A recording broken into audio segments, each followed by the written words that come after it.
with that, we'll get started. Mike Martin had asked, and other members about this meeting, having this meeting. And basically, this is just an informational meeting. And we had met a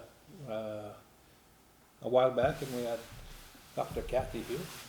At that time, we were talking about filing an Aboriginal title claim, in this district, separate than what MMS is doing, because theirs is with the government.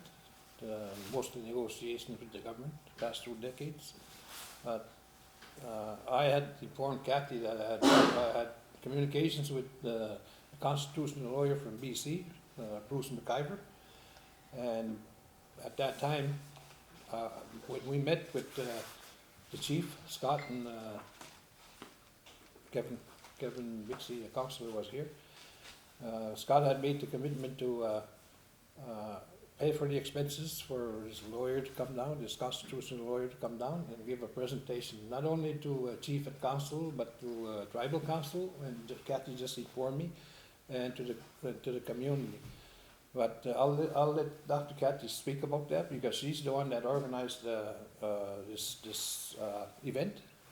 And this is something, it's it's an historic event, because it'll be the first time that we've ever looked at challenging Canada and Quebec's jurisdiction in filing this statement of claim in the courts. So, yeah. So I've secured with Bruce McIver May 4th. So May 4th, he's going to come to the community. He's going to meet with Chief and Council from about 10 a.m. till noon to discuss this Aboriginal title, how to set claim, maybe differentiate between what MMS is doing and what we as a community could do. Tribal Council, how does that fit in? How does the elected government fit in? How we can work together to make a stronger claim. I'm hoping he's going to go along those venues. I don't know.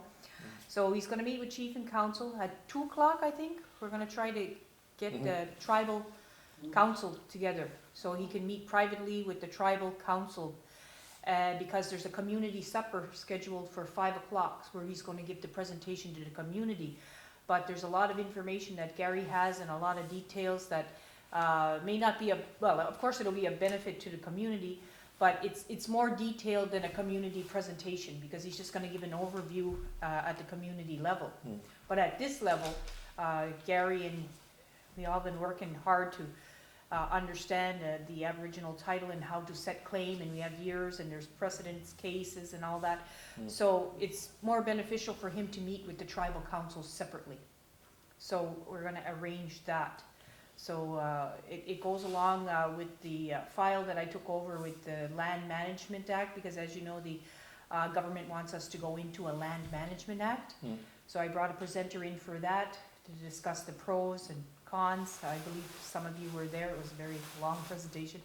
I brought Mr. Russ Diabo in to explain the cautions of accepting the Land Management Act. So when all these three presenters are done, I will be making a summary video to be put on the LMG site and also on Facebook, so people could better understand before you jump into any agreement with the government what it means in terms of what's it mean for Listigus, short term, long term, and what it means for our Aboriginal title. What are we going to be giving up, or what are the cautions in accepting that before we decide anything?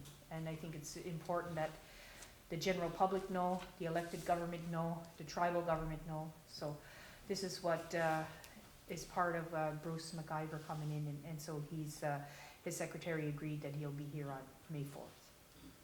and what you just said, Kathy, sort of takes into account of an earlier conversation I had with Bruce McIver. That was about 3 years ago, 3 or 4 years ago. And I shared his email comments with the group before that. And if you remember, he said it was important that all the parties, Yes. the elected, the tribal, the original governing system, and the community be part of this. So nobody is in the dark. Right. And he states that, if we're united, that's how we're stronger. It doesn't give Canada or Quebec any, any way that it could penetrate or divide us, like it likes to do. Canada, that's what it's been doing since the Indian Act, using their money to divide communities across the country. But as I said before, that wheel is turning, it's reversing now. Yeah. And I'm glad that when you took over the Land Management Act, at first I had reservations about it, but then when you explain how, just what you just explained now, we're looking at everything. We're not just entering into an agreement like we have in the past where, you know, there were salmon fishing rights that were being, I wouldn't say eradicated, but weakened by agreements that, remember, we used to enter into back then. So in 1993, we said, that's it for those salmon agreements. You know, we developed our own salmon law, harvesting. We have a scientific branch now that's, you know, next to DFO is equivalent, if not better. We do our own, Right. and that's what we're talking about now. We're taking over, and I think this unity, and Bruce talks about that. He may have had doubts about, because it's hard for a community for all these parties to get together, because, you know, in the past it was the tribal council, and sometimes the band council, you know, were at odds, you know, for different reasons.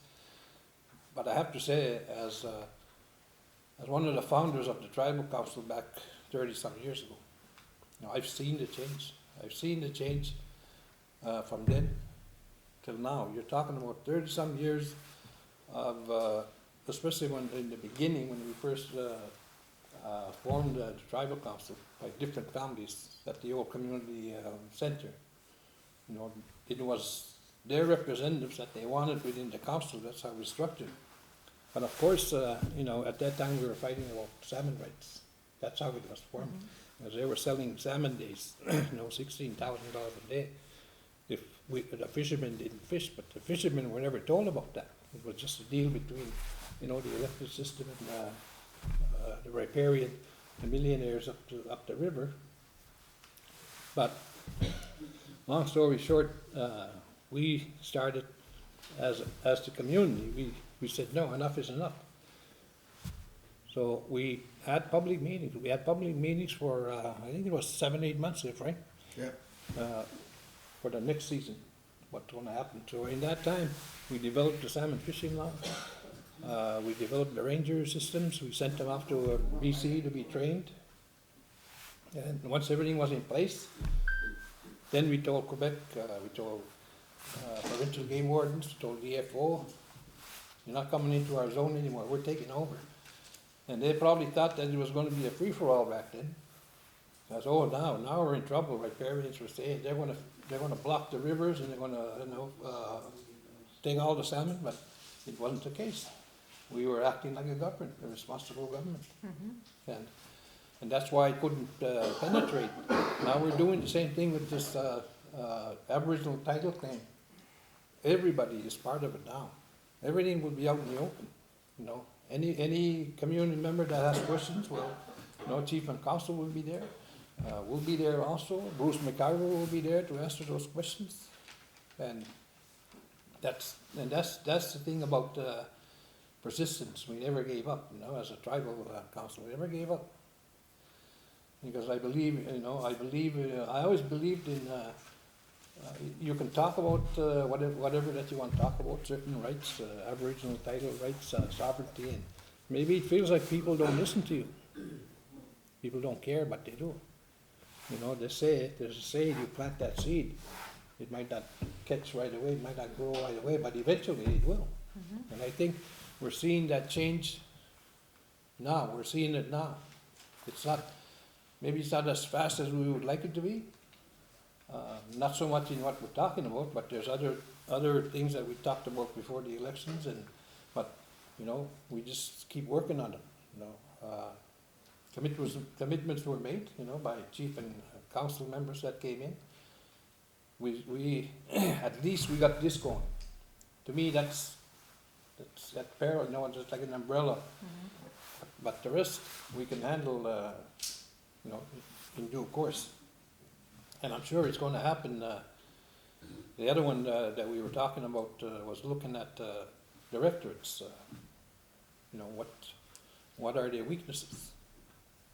Everybody knows what the weaknesses are, because people in this community talk about several things. Maybe they don't want to come and talk about it here. They don't want to go to, you know, chief and council and talk about it, but they do talk about it, and they're aware of the, you know, the weaknesses and the faults.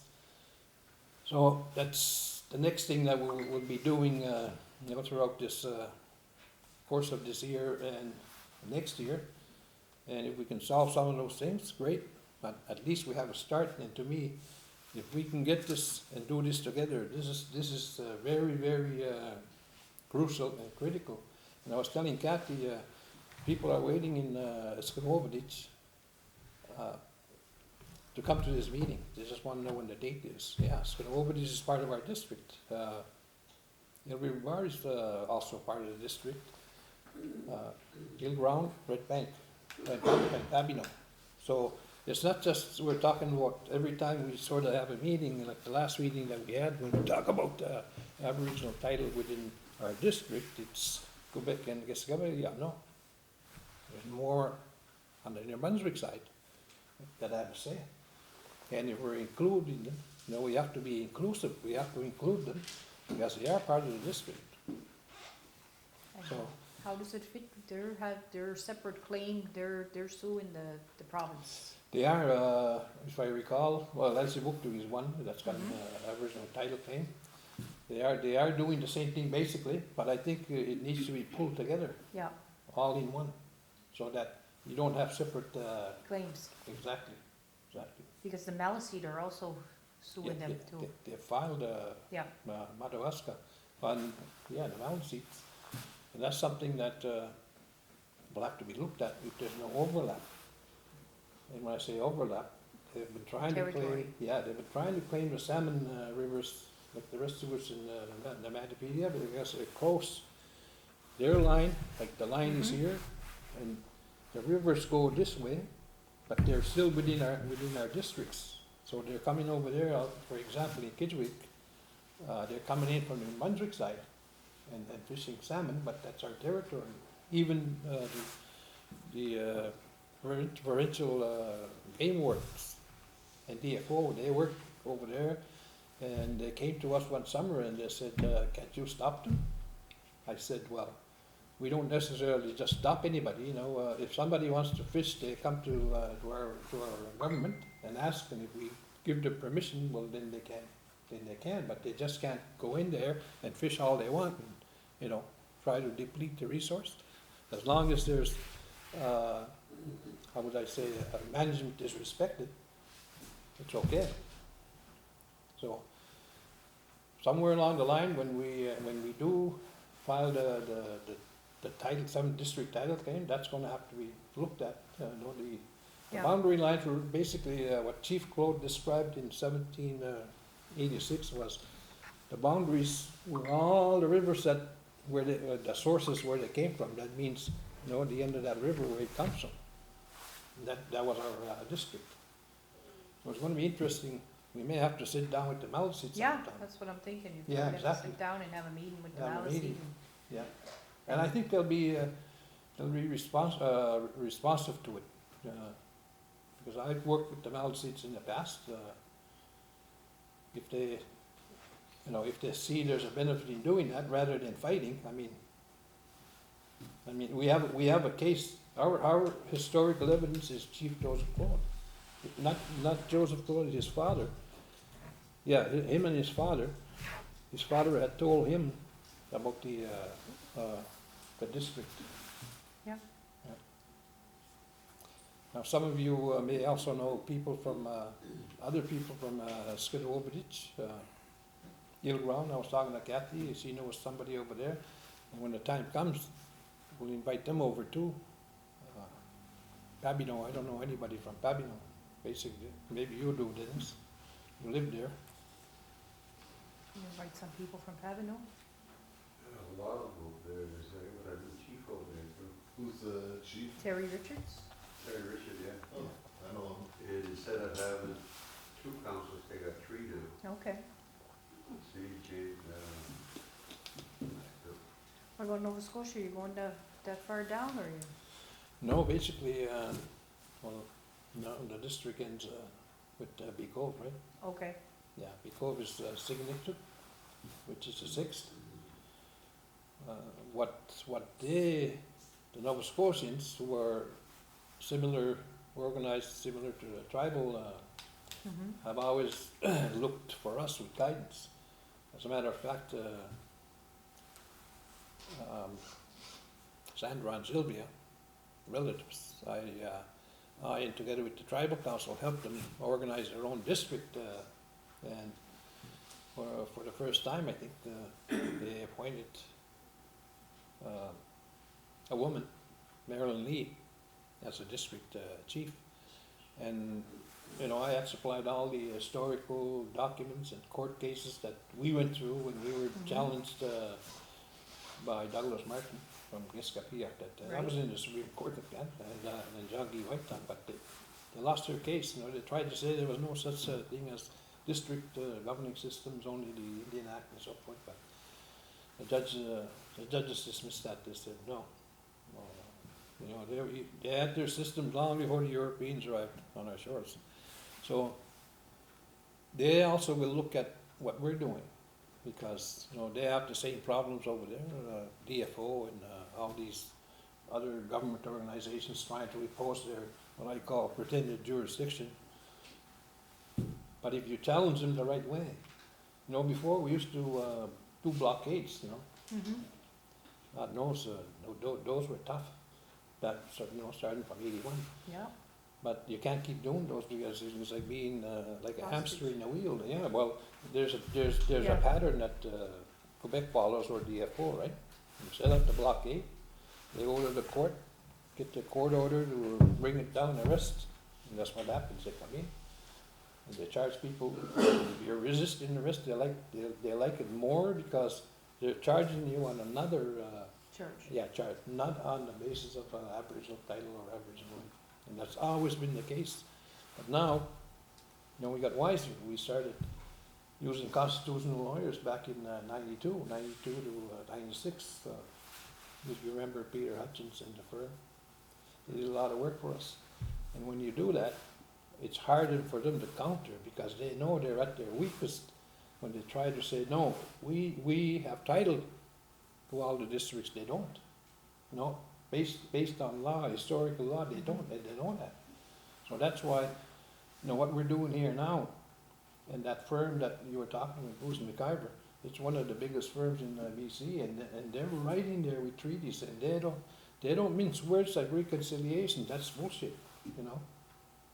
They're saying what Canada's trying to offer through this reconciliation. It's a smokescreen.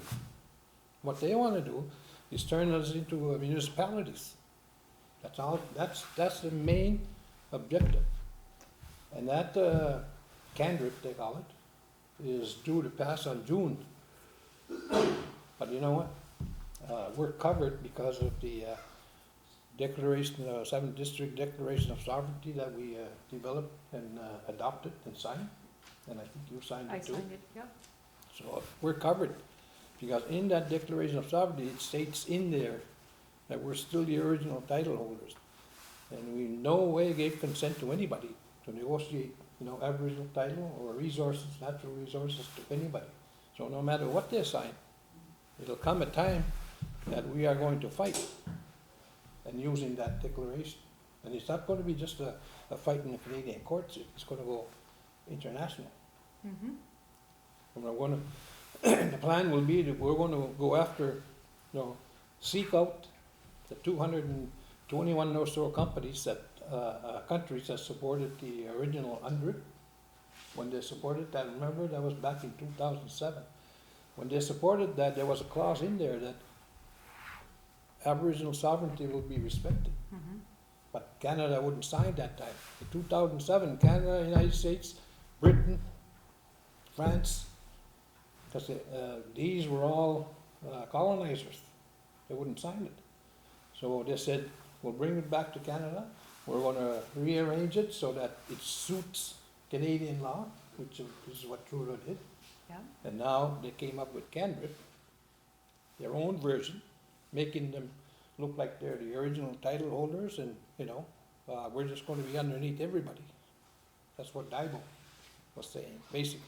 Yeah. And has been saying, is still saying today. I still keep getting, I don't know if you are, Kat, but I still keep getting his up-to-date. Yeah, he sends them to me all the Yeah, time. and Yeah. they're really pushing. And you know what's dangerous about this community? We've already been a municipality since 1983.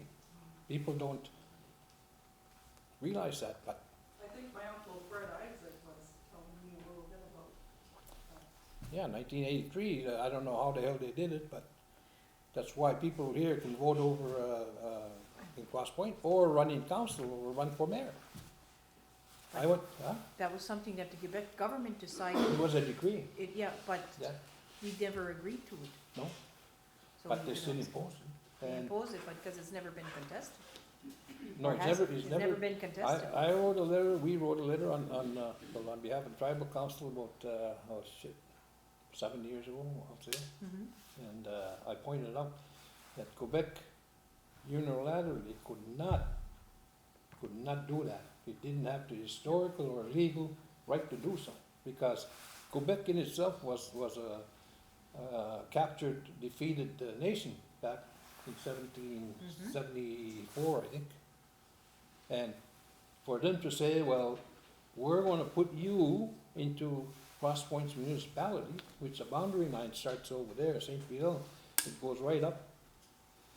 St. Fidel just goes back and then it comes down, the Cross Point, Oak Bay Point. The line comes down there and half of the Ristigouche River. That's our salmon fishing.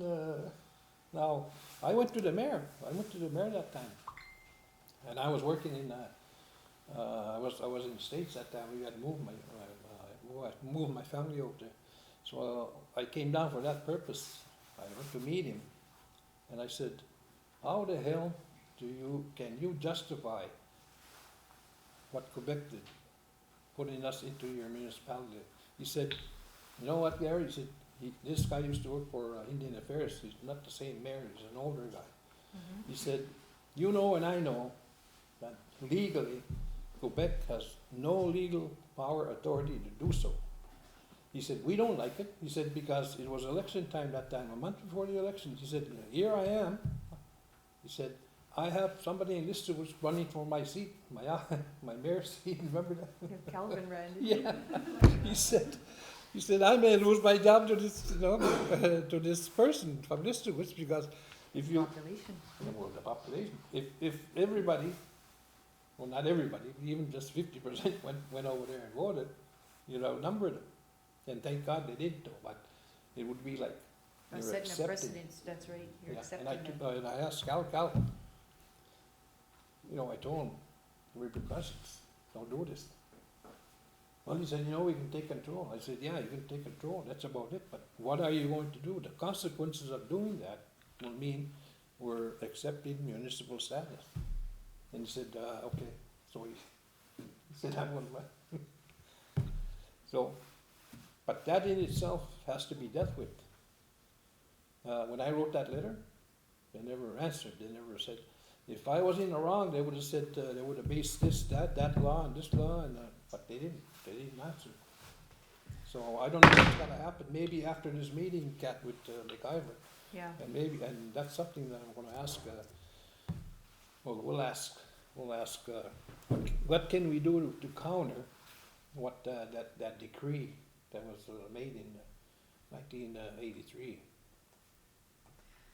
I have a more local concern. Yeah. And it's regards to the MMS, and I know I'm invited to the meeting. I sit as a representative for council for the Mi'kmaq Maui Secretariat. What they're working on now is they're developing a framework in order to negotiate with the government. And they're doing this as an MMS, Separate government. a separate government. And I have a really deep concern because their mission statement, and it's posted everywhere, that they want to become an independent government. Oh my God. And the Indigenous Affairs or whatever INAC or ISK or whatever they call Yeah, themselves, CERNA, Yeah. they recognize MMS as a tribal council. But the documentation when MMS was developed, it is a tri-council. Yes, A tri-council Yeah. is very different from a tribal council. exactly. So a tri-council means the three communities come together to discuss. We did not forfeit our elected powers because it's based on the elected government to the MMS to negotiate on our behalf, but it's happening. Yeah. And they have a lawyer coming in to develop this framework agreement that the communities will accept so that MMS can negotiate on our behalf. I really have strong concerns with it. I brought it up to the chief and council, and I really, and I'm invited to their meeting on May 2nd, and I really want to advocate that we don't go this route. We have to redefine what MMS is for, what it Yeah. was designed for. It was designed for research. Yeah, And let the political leaders, let the traditional leaders yeah, make the political decisions. But right now, the way that it's being organized is that they're trying to have that authority to negotiate on behalf with this framework agreement. So I need to learn a little bit more, and I need to advocate a little harder at these meetings Yeah. because it is a concern. And it involves Gespegawagi and Gespeg. And I know there's a councillor or two in Gespegawagi that sees my point of view as well in this, that it is not a tribal council, it is a tri-council, and it should always go back to just being a tri-council.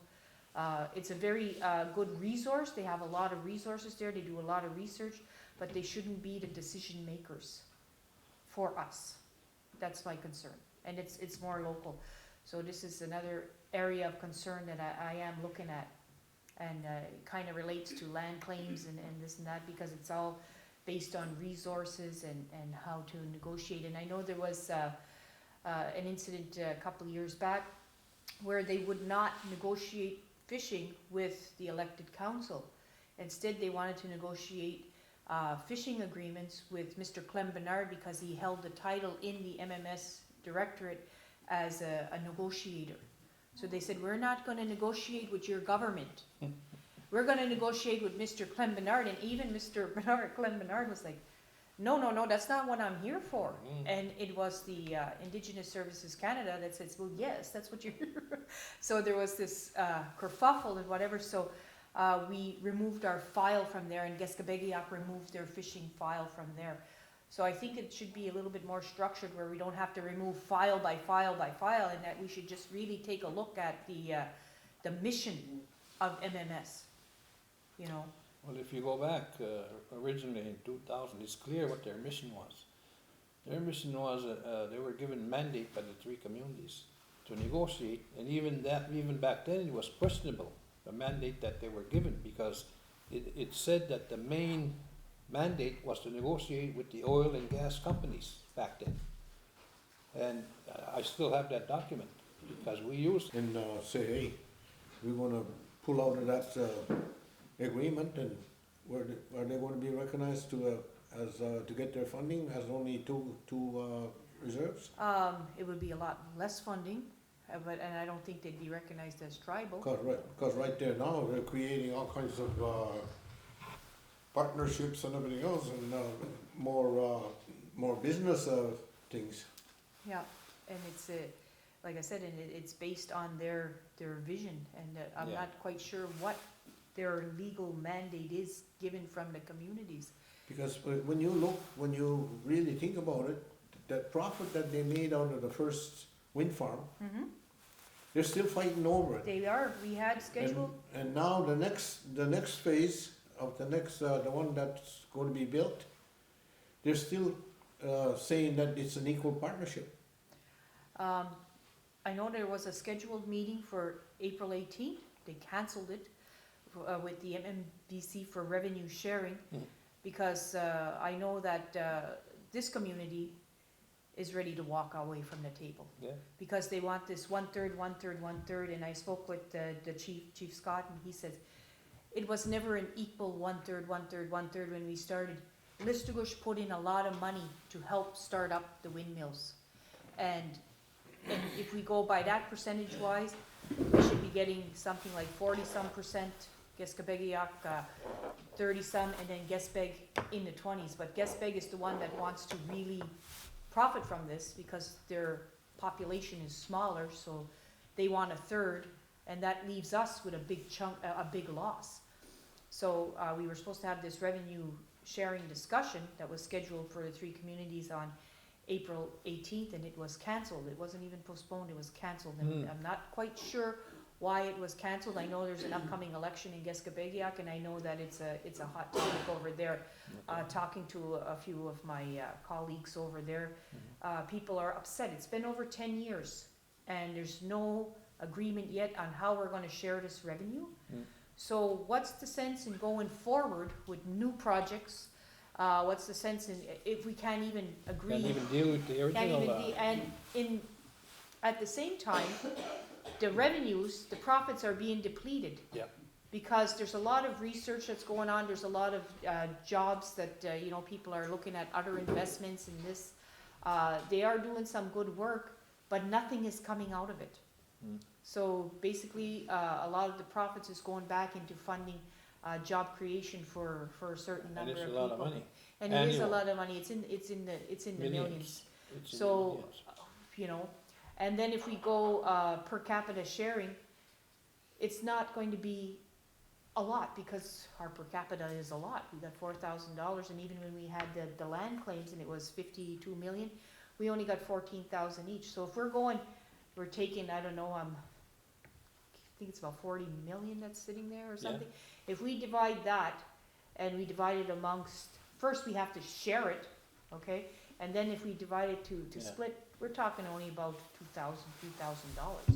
That's what I fail to understand when they started negotiating. There's supposed to be smart people doing that. I don't know Yeah. why they didn't negotiate on a per capita basis. I don't know why they didn't do it either. I wasn't part of that process at the time. I think it was something new, something exciting, something that, yes, Yeah. it was profitable, Yeah. and I think they just went forward without really thinking about Yeah. how it would be divided up. Even that, they didn't take into account that these windmills have a lifespan of 20 years. Yes, and then they're And in not 20 years, what it costs you 20 years back, it's going to be probably double. to take it down, and you have the Yeah, the responsibility. blades are done, the turbines are done, so that 40 million wouldn't even, And even so do half. how do you share it with the community? Yeah. But in the meantime, like you said, Kathy, in the meantime, and I've kept track of this since 2017, you know, I've seen OICs going back to 2017, where MMBC has been drawing revenues to a tune of over $2 million annual. For their salaries and their project investments and different things, but And not to forget, their board members at one time were getting $2,500 per meeting for attending a meeting. Yeah. 2,500. Your sister had brought that up in one of her council, yeah, they get meetings. huge honorariums to go to a meeting, all Yeah. expense paid. can you imagine? So the revenues that are coming out of the windmills are paying for a lot of expenses that I don't think community knows about, and I don't No. think community fully understands. No, they don't. They're just waiting to have some sort of, you know, feedback or some sort of revenue back from this investment, because Yeah. it's ours, Yeah. it's ours, but Well, for a while, they didn't even want to share their financial statements with the band. that's true. That is true. They said it was confidential. How could I be a partner of something and I'm an owner of something When and I they were can't see, formed by the government. and I can't see what I own? That's not really right. And because when you give up your right as an elected leader or whatever to a board, then in turn the board has the say. It's almost very similar to MMS. If you're giving up a right to a board, then this board is speaking on our behalf. Yeah. So we really have to look at those things, and we really have to really understand them and discuss them. And like I said, a lot of people, like Gary was saying, have interest in land claims. They have interest in all that, but they don't fully understand, and they just say, okay, yeah, we have our rights, we have this, but they put trust in elected leaders, or they put trust in these organizations to do the right thing. But sometimes Yeah. the right things are not done, and I'm not saying that it's not done intentionally, I'm just saying that sometimes there's so much to look at, and decisions are being made by a few people that may not necessarily have all the background information, they may not have a full understanding of, Yeah, you know, things. that was the biggest problem. And so mistakes are made, but when mistakes are made at big decisions like this, everybody suffers, and long-term, not Yeah. just for us, it's for our children and Well, you hit the nail right on the head. You know, and I often said, don't these people have children and grandchildren? Don't they love their children and grandchildren? Or is it all about just filling your pockets, you know? yeah. It's because- easy to do that, but what about the next generation? What about how will they, after we're gone? You know, how are they going to, what are the consequences? Yeah, right? because money goes fast. Yes. Money's nice to have, they can slap $50 million down doesn't and matter, $100 million down, it'll be gone in a year or two, Yeah. guaranteed. Can't hold it like water, it'll dry Yeah. up between your And then, fingers. what happens to our children? Well, we bought you out, we gave you that. Exactly. A deal, the government will say like it did with the BC, I think it was Anishka, when they had their claim, a deal is a deal. Mhm. When the money ran out, they found out that, well, what do we do? So government, well, it's in there, the agreement says tax your people, start taxing your people. Yeah. But I just wanna get back to what you said about MMS, how it was created. Like you said, it was created, they had a purpose, and it was more like an economic development, at that time. Like I said, it's plain and clear. I think Brenda was heading that Mhm. organization, and the mandate was clear. They were supposed to negotiate with the oil, gas, and with the Quebec government also be involved as a party. And even then, from the onset, it shouldn't have been. They shouldn't have been given that mandate because you know, oil and gas at that time there were protests, environmentalists were. So that's not the way to go. You know, it should have been more defined, and it's something that you know the community would have benefited at that time. Like the windmill, yeah, it was a great project. Mhm. The wind, it's clean, right? But they didn't think about in 20 years, even less, maybe in 10, because those blades have a lot of wear and tear, and you got to replace them. So there's no money for the community when you think about it, because if you take that money and give it to the community, well, what happens in 20 years? Well, you might as well scrap them, right? Scrap all those windmills, because you don't have the money. And as you just said a while ago, well, if you can't do the first one right, well, then you're trying to get into the second one without even Settling the first one. settling the first one. Yeah. That leaves me to say, and I've said it before, in 2018 when I was there for 10 months, and I had to leave because of my heart condition, but I made the recommendation to council, and it was at that time that the contract, the framework agreement was due to come up, the termination part, like contract was going to be, I said, well, just cut the ties. Simple as that. It's in the framework agreement. Each party has the right to do that, and all he has to do is provide 30 days notice. That's all it says. It's not complicated. But if you cut the ties, what does that do to the investment that's already in there? I would prefer to cut the ties after we get, Yeah, but what's the investment? yeah, that's, we we don't don't know. have So, the investment. so once, It's always been just a money grab. You know, so, you know, it's, the ISC provides money. How much you want? Yeah, but just keep Yeah. doing what we want you to do. And I said it before, Kat. Remember the night before the meeting, yeah, the election? We can't. If we have to put money before our children and grandchildren, what would you choose? Would you choose the money, the jobs, or would you choose to protect your children and grandchildren? Simple as that. I mean, it's unfortunate. Yeah, jobs would probably be lost, but is it our fault? It's not our fault. No. Especially now if they're acting like, oh, we're the government, we'll do what we want. And I can, well, they've been doing it for 30 years. Most of us, even a council member, and you remember when you said one time, I don't even know what's going on Yeah. over there. And- When that happens and there's something wrong, something has to be done, because if nothing is done, that means chief and council, tribal council have no say. Yeah, and We don't so- have any say.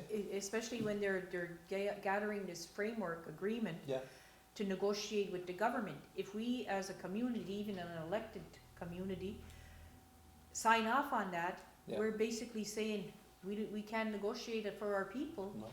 It's now a secretariat that does it. you're giving them the You're mandate. giving them the mandate, and that's a really huge concern for me, because they don't represent the people. The No, elected no, government no. represents the people. You know what they And should have did? Excuse me? You know what they should have did? Is do what we're doing now. We began, 2 months ago. We began, as a matter of fact, the night before the elections. And we talked about this. We talked about, we talked about what we're talking about now, plus, the Bruce McIver thing. And what has transpired since then is we're getting together. The two governing systems are getting together, along with the community members, with the upcoming meeting with Bruce McIver. Did they do that? 30 years. 30 years. Nobody has been talked to like in this forum where everything is laid out. And you're asked, are you comfortable with this? I mean, I know a lot about land claims, negotiations, federal negotiations. I did all that when I was council member, 92 to 96. And I know how government operates, but I couldn't even understand how they got to the point where they talk on behalf of the community and the chief and council, but yet they don't lay everything out. Well, the pros and cons. Well, if we do this, we're going to suffer the consequences this way. Yeah, we should always have the pros and cons to everything, and that's Exactly. why when they gave me the file on the land code, Land Management Act, I said I need to bring in not just one speaker, Yeah. I need to bring in a lot of different perspectives, as people can make their own decisions when this part of this is good, yes, this part of this is also good, so what are we gonna do? You can't blindly sign anything, and no matter how much money is attached to it, you have to really think about the pros and cons. And so that's my take on how I decided to run that file. Mhm.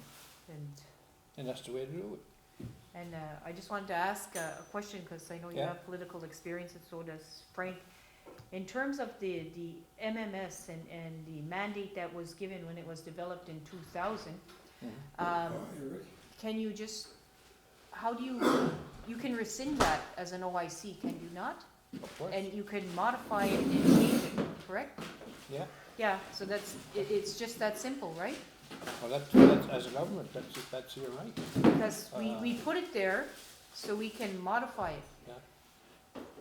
If the chief and council agrees as a majority, that's the authority. And I think what you should do is not just get Bruce here just for the land claim, but also to develop something where I think we have to have our two respective governing systems sign whatever that document may be, and maybe in support. But as the governing system that created that, you have every right to do so. Yeah, so it's just something Yeah? I want to put forward. Yeah. So. What? But it needs to be addressed. I mean, there's been questions about it, and I'll admit about maybe 6 years ago, and I made the comment I didn't know. And I'm an educated woman, and I still did not know how the process of MMS was and all those things.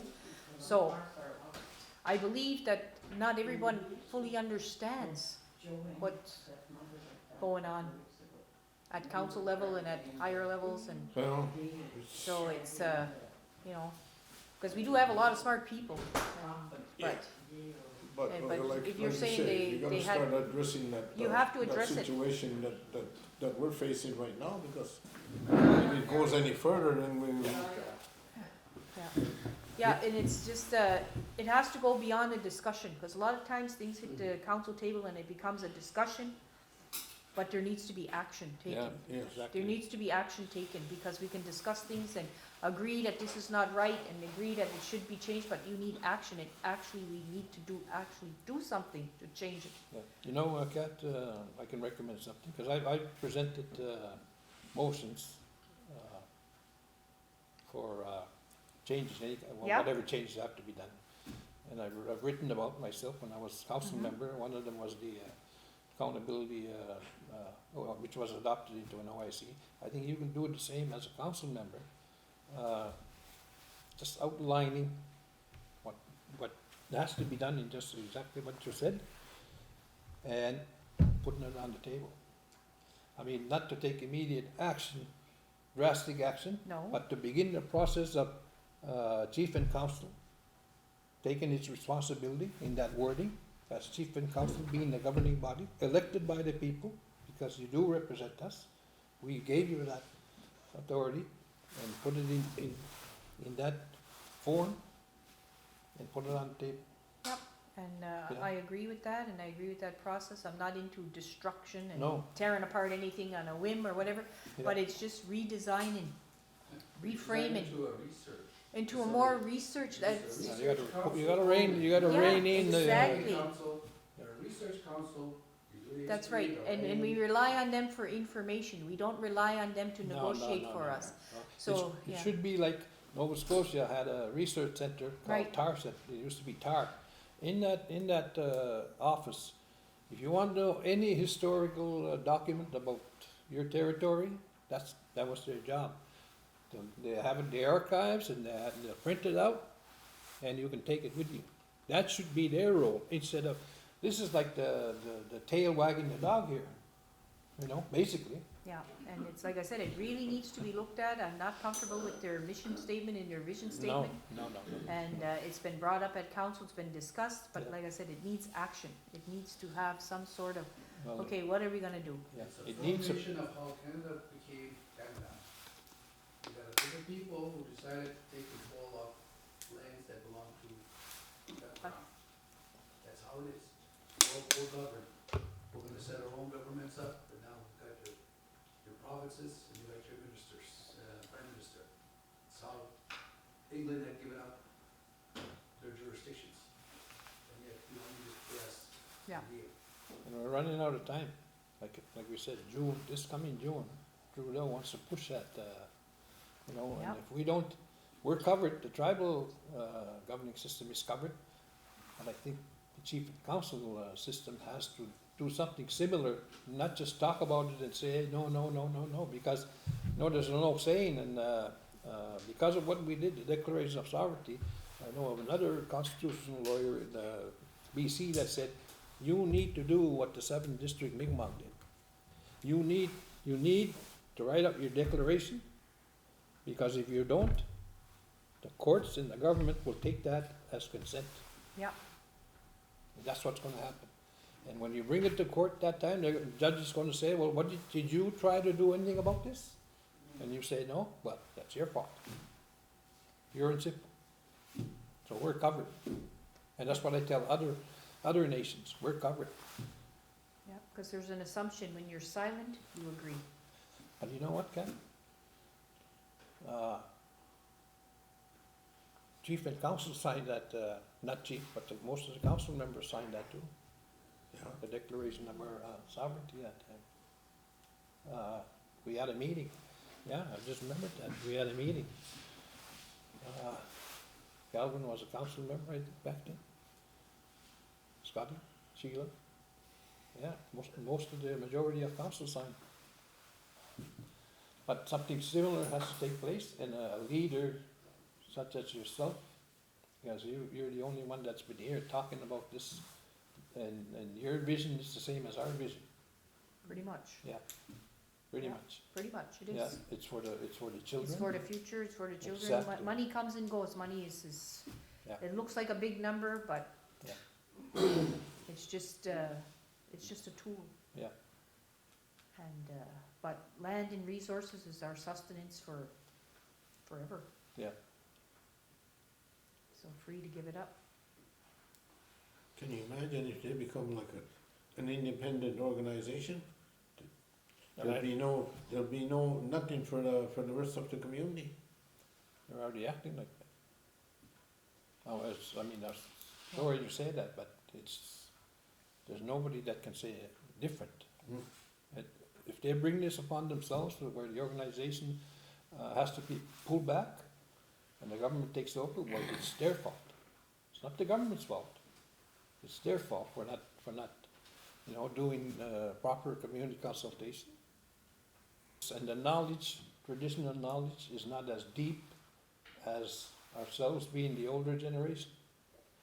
I mean, we're elders, but, sometimes as elders, we're being taken as, yeah, you're too old, But they don't think about the knowledge that we carry, like I got from my father and grandfather, You're going, just using myself as an example, I'm using my father or uncles and their fathers, we're going back almost 200 years right off the bat. And then you're not talking about the grandfather's grandfather, right? So we're almost going back to 1700s. People don't realize that. It's like we're taking, elders, you're old. Well, you're sort of expendable. You're old school, you don't know anything. Yeah, the younger ones know it now. It's like this Facebook thing I came across the other night. If you want somebody that knows it all in their house, Get a teenager. the teenager. Always keep a teenager in your house, and that way you have someone that knows everything, Yeah. But it's. I'm glad we were talking about this, because at least we're talking about it, and I think action will be taken. And if you do need help, feel free to ask. And I commend you for doing that, because you've done that before with one file, Zenabus, and look what happened. It's all right. I'm not afraid to speak my mind. Yeah. If you can toss me But to the wolves, I don't care. I'll come back. But you did the right thing, though. When you look back now, Mhm. you did the right thing, and if they would have listened to you back then, we wouldn't have lost that I think it was 18 million total in shares gains that was lost. It wouldn't have happened, Oh, but they didn't want, no, that's fine. Learn. yeah, Always remember, even if you're tossing the wolves, wolves are all about family. Yeah, And they're that's all true. about protecting generations. True. That's Don't right. be worried about being thrown to the jackals. Yeah, don't throw me to the jackals. They don't give a shit. yeah. Yeah, toss me to the wolves any day. I know, I hold my own. Oh, yeah. So. Yeah. And I respect that, because, some people just sit on their hands, or they put their heads down. And I've seen it, you've seen it. Mhm. Yeah. And then all of a sudden, you look back and everybody just slipped back into the shadows. It's gonna be interesting too. I'm not talking about our government either, I'm talking about when I was a council member. Waiting to switch from Charles taking over For what's that with for the, him being the king. How does that affect? I And don't, what's he gonna do? I know, I'm not so certain of the That's- legalities of that, but I know it's been talked about and. Yeah, I mean, to hear that I'm taking back my crown land. Who? What's the King, king? It's the King Charles. Oh, King, yeah, That's mine. good luck to him. Oh, I know, I'm just saying that, that's what the man is, they're poor, right? They got no money. Yeah, They need some sort of asset. Yeah, but I don't think he'll be king for very long. no, And change, as we know, takes years and years and years, so. I have a cat fight with Trudeau. So, any questions, anybody else? Depression. Yeah.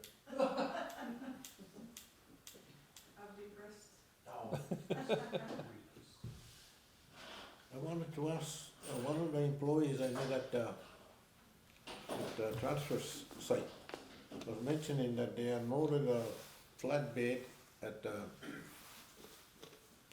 old Ranger building, Yeah, material for anybody that wants to build on Crown land. I don't know if it's just a rumor or, I haven't heard anything, but I can ask about it. So they have material for anyone who wants to build? That would be nice, Yeah. would be nice. that's what they said, there was a load of lumber come in and anybody that wants to build on Crown land can access some of that material. like to build a camp. push the envelope. I mean, look at us. We were waiting for them, and we were ready because I had a case from Ontario where a woman, the man wouldn't give her housing on reserve, so she went on Crown land, started building a log cabin. Natural Resources wardens came and stopped her, charged her, arrested her, and charged her. She won. She won, and court ruled that she had every right. If the land was never ceded, so you know, she had the right to build that cabin. And Quebec knows about it because the Attorney General, well, most of them, every province, and know all about these cases, right? But Quebec doesn't want to touch that because it's got this file going with MMS. They're party to that too. It's a tripartite framework agreement. So if they would have charged us, well, that would have threw a big monkey wrench because, you know, Aboriginal title versus. Quebec's waiting though, Quebec's just waiting for this municipality status. Well, that's what Once they that were. happens, they got a part of They got full reign. Well, that's what they're all waiting for, June. You know. Now the opportunity is there because Yeah. if we don't, the Quebec is passing out, handing out permits like crazy. Right, yeah. If you see the map, it's all owned by, licensed by gas, oil, mining, forestry. Not even with the forestry part of it, do we get any revenue from forestry, from the government? Because what they're doing, they're clear cutting everything up there, and you know, those resources supposed to be on our land. No, we don't get a penny. I don't think so. So whoever owns the calf, could be the Nouvelle, Well, that's what they're doing Gazabsco. now. Past kilometer 18, there's nothing left. Yeah. I found out it was because of the budworm. Yeah, well, Yeah, there was a budworm problem before. but it's like, Infestation. it's like mining and everything else, you Mhm. know, if you negotiate a deal with the miner, you get a share, you get some share out of it. Depends on what you allow though. You don't want uranium mining. Yeah, That's Yeah. the thing, you know, we have to be careful on who that. we You might need it, negotiate with. Yeah, especially if you're knocking on the doorstep, you need some of this. But the way I look at it, if they've done mining and resource, they profited resources, and without our consent, and we are the Aboriginal title holders, then we take them as a class action suit. Yeah. And I think that's what J.D. Irvin is petrified of. yeah, that's what's happening in New Brunswick That's what's right now. happening, and so all these little mining companies and oil companies and that have all yeah. had their little hands in our territory without our consent. There'll come a day I where, think the statement of claim, if Yeah. it's ever filed, you can file loss of use loss of use Yeah. and and future sharing of compensation, royalties. exactly. Yeah. Yeah, never sell out, but you Yeah, get loss of use compensation yeah, and agree for royalties in the future. and no land No sold. land, right, exactly. Or that'll be our children's inheritance. And I think we have to stay strong with that. Yeah. Because what they want us to do is to buy out. That's it. Okay, we're gonna buy you out, but Yeah. no, always keep the land. Yeah. And they still owe us Yeah. for what they took from it. Yeah, And if they wanna continue to use it, then they still have to pay us, but you have to exactly. be strong Future. on that. Yeah. Yeah. Future.